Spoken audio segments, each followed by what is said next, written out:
Bonjour les amis, aujourd'hui on va voir dans cette vidéo la nomenclature des alcanes. Donc, premièrement, c'est quoi les alcanes? Les alcanes, ce sont des molécules formées préférentiellement de la liaison carbone-carbone ou bien la liaison carbone-hydrogène. Et elles peuvent être substituées par des substituants tels que les halogénures, nitrures, etc. Donc, euh, le nom d'une molécule, en général, elle est sous la forme suivante. Un préfixe, une chaîne principale et un suffixe. Le préfixe, c'est les substituants. La chaîne principale, c'est le nombre de carbone en grec. Par exemple, si n est égal à 2, c'est le S.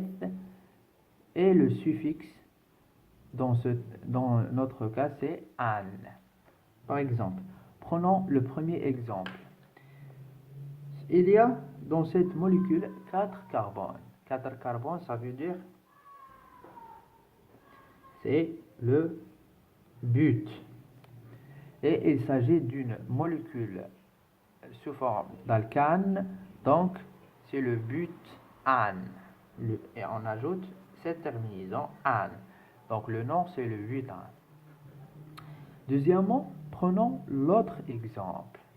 Donc, cette molécule n'est pas comme la première, elle est un peu difficile et pour cela, on a à faire voir certaines règles. Ces règles sont les suivantes, pardon. Donc, la première règle, c'est trouver la chaîne carbonée principale. Deuxièmement, numéroter cette chaîne. Troisièmement, l'ordre des substituants. Quatrièmement, au cas où il y a une répétition de ces substituants.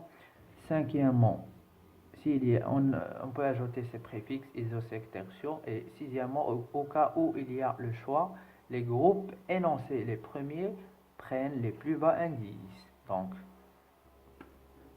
on commence par chercher la chaîne principale. Donc, la chaîne principale, c'est la chaîne la plus longue. Sinon, s'il y a un choix, c'est la plus substituée. La plus substituée, donc, c'est celle qui comprend beaucoup de substituants. Par exemple, 1, 2, 3, 4, 5, 6. Non. 1, 2, 3, 4, 5, 6 et 7. Donc, c'est celle-là la chaîne principale. Voilà. Et ces groupements qui restent, ce sont des substituants. Donc, on met les substituants les premiers, après la chaîne principale, le nombre de carbone, et enfin, on met un parce que c'est un alcane.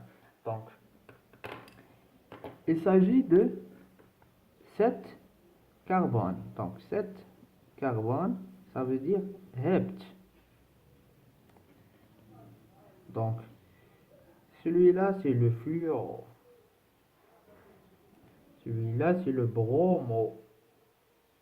Et celui-là, c'est le méthyle. Donc, les méthyles, les groupes alkyliques, ils ont les mêmes règles que les alcanes, seulement que les hydrocarbures en général, seulement on remplace la terminaison ane par il. Au cas où il y a un groupement alkylique très difficile, on met les parenthèses avant on met les parenthèses après le numéro et on nomme la molécule comme s'il y a une autre molécule. Seulement, on remplace la terminaison ane par il. C'est le meth-il. Meth, ça veut dire qu'il y a un seul carbone et il, ça veut dire qu'il s'agit d'un groupe alkylique. Donc, reste la numérotation, c'est la deuxième règle. Donc la numérotation de la chaîne principale se fait par donner, ou bien se fait par donner le numéro 1 à l'extrémité la plus proche d'un substituant. 1, 2, 3. 1, 2. Donc 1, 2, 3, 4, 5, 6 et 7. Donc c'est le 2 fluoro, 4 bromo et le 5 méthyle. Maintenant, l'ordre des substituants. C'est la règle 3. L'ordre des substituants, c'est par l'ordre alphabétique.